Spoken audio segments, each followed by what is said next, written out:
ભાગલા પાડો અને રાજ કરોનું રાજકારણ ચાલી રહ્યું છે? આ પ્રશ્ન અમે નથી કરી રહ્યા, પરંતુ આ પ્રશ્ન ખુદ કોળી સમાજના આગેવાનો કરી રહ્યા છે અને કોળી સમાજમાંથી આ પ્રશ્ન ઊભો થઈ રહ્યો છે.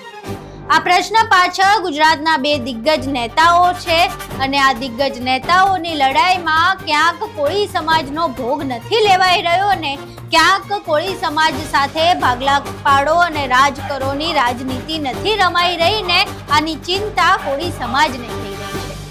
આખી ઘટના શું છે તેના વિશે વિગતે ચર્ચા કરીએ. નમસ્કાર, તમે જોઈ રહ્યા છો ચક્રવાત ન્યૂઝ. હું આપની સાથે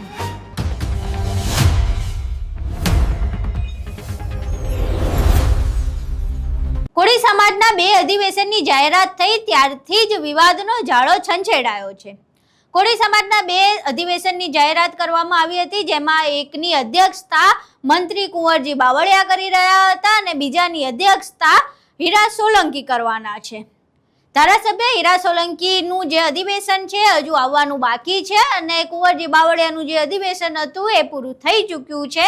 હવે આ બે અધિવેશનની વચ્ચે કોળી સમાજના આગેવાન એવા પ્રવીણ કોળીની એક વાત સામે આવી છે. તેમણે આ બંને જે અધિવેશન છે અને બંને અધિવેશનમાં બંને નેતાઓના જે નિવેદનબાજી છે તેને લઈને પોતાની પ્રતિક્રિયા આપી છે અને તેમણે કહ્યું છે કે સમાજ માટે શું કરવાના છો એની સ્પષ્ટતા કરો, બાકી ભાગલા પાડો અને રાજકરોનું રાજકારણ સમાજ સાથે રમવાનું બંધ કરી દો. પહેલા અહીં કોળી સમાજના આગેવાન એવા પ્રવીણ કોળીને સાંભળીએ, બાદમાં તેની વિગતે ચર્ચા કરીએ. બંને બાજુથી પ્રમુખના દાવા થઈ રહ્યા છે અને મીડિયા એ પ્રશ્ન કરે છે કે બંને બાજુ નેતા બનવાની કોશિશ ને હોડ લાગી છે, પણ મારો પ્રશ્ન છે કે સમાજ માટે લડવા નીકળ્યા છે કે વ્યક્તિ માટે, એ નથી સમજાણું. અત્યાર સુધી લગભગ 1 મહિનાને આળગાળે આ વિવાદને થવા આવ્યો, પણ કાંઈ પણ સમાજની વાત બહાર આવી હોય એવું મારા ધ્યાન ઉપર આવ્યું નથી મીડિયા કે સોશિયલ મીડિયા દ્વારા.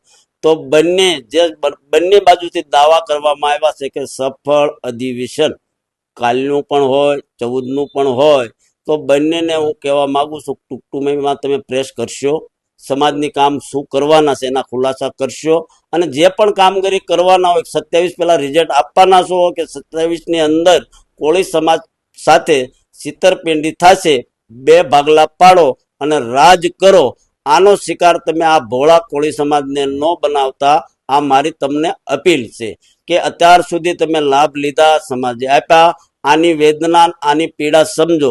શિક્ષણ ભવનનો મુદ્દો હોય, ઠાકોર વિકાસ નિગમનું હોય, સામાજિક જે અવારનવાર અત્યાચાર થાય છે એની બાબત હોય કે રાજકીય હોય, આ બાબતમાં તમે ક્યારે ચર્ચા કરશો? પ્રમુખને લઈને જે તમે લડાઈ કરી, જે દિલ્હીની અંદર ખર્ચો કર્યો, પીઠાવાલા ભવન જે ગાંધીનગરમાં છે ત્યાંના દીકરાઓ જે ભણે છે એની હાલત જો આટલા ખર્ચે 2 માળ ચડી ગયા હોય તો સમાજનું હિત વિચારો કે તમે જે ખર્ચા કર્યા મને કોઈ વાંધો નથી, પણ હું તમારું ધ્યાન દોરું છું કે આયા પણ એક ભવન છે એના છોકરા ભણે છે જ્યાં 300ની કેપેસિટી છે, 800 જણા રહેશે, એની પીડા સમજો. મારી વેદના છે સમાજને લઈને, કોને સારું થવું એના માટે નથી, કોઈ પાર્ટી માટે સારું બતાવવા માટેના મારા અધિવેશન કે હું બોલતો નથી. સમાજની પીડા છે અને તમારી આગળ અવારનવાર તમે જ્યાં સુધી નહીં કરો ત્યાં સુધી મારી માંગ ઉપર હું તટસ્થતાથી માંગતો રહીશ. તમને દુઃખ થાય તો સોરી.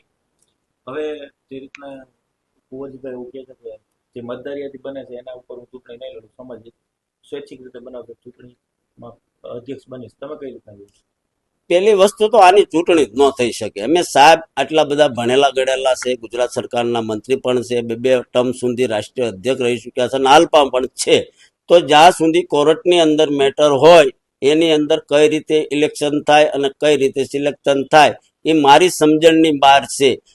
વોટર યાદી છે એ કદાચ બનાવી 2 બાજુથી બને તો 2 બાજુથી બનવાની છે.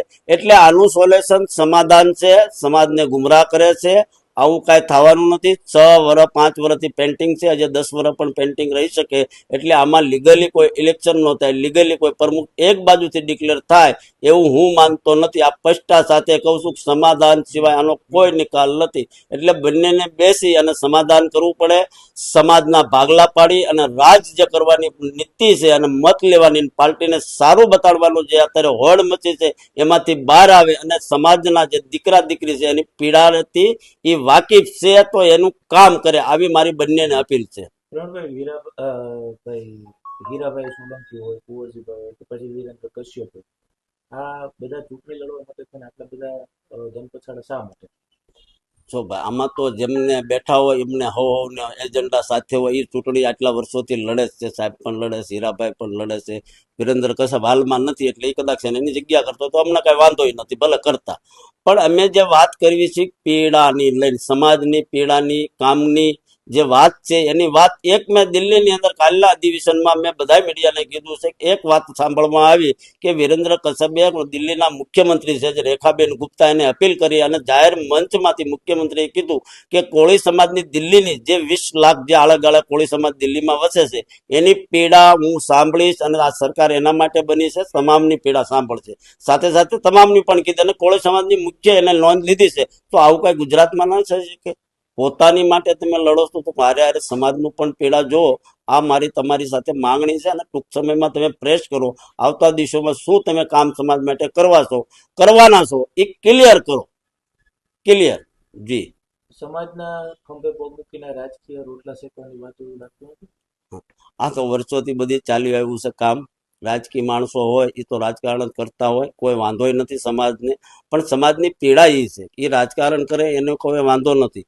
કે હીરાભાઈ હોય કે બાવળિયા સાહેબ હોય કે વિરેન્દ્ર, અમે કોઈના દુશ્મનો નથી. અમે જે સમાજની પીડા છે, જમીન ઉપર રખડવી છે, ગામડે જાવી છે, અમને દેખાય છે એ બોલવી છે. અહીં તમે પ્રવીણ કોડીને સાંભળ્યા. હવે સીધી રીતે તેમણે જે વાત કહી રહ્યા છે કે તમારે શું કરવાનું છે સમાજ માટે તેની સીધી વાત કરો, રજૂઆત કરો, સ્પષ્ટીકરણ આપો કે પછી ખાલી આ અધિવેશનના નામે તમારે સમાજના બે ભાગલા પાડવા છે અને એ બે ભાગલાના કારણે તમારે પાર્ટીનું રાજકારણ કરવું છે.